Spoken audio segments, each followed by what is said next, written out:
Hello guys, welcome back to another tutorial. In this tutorial, we are going to learn how to create Gmail account without a phone number verification. First, open your Gmail app. Then you can see your profile picture in the top right corner. So you need to tap on it. Here you need to click on this add another option in here.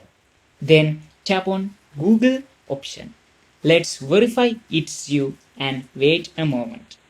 Now you need to click on this create account option. Then choose myself option in here. Next, fill your first name and last name in here and tap on this next button. Now you need to set your birthday and gender in here. Tap on next button again. Here you need to choose Gmail for you and tap on next. Then enter a strong password for here. Here will be asked to enter your phone number, but you can skip it by pressing this skip button. Then tap on next button. Here you can find all privacy and terms detail. So scroll down and you need to tap on this I agree button.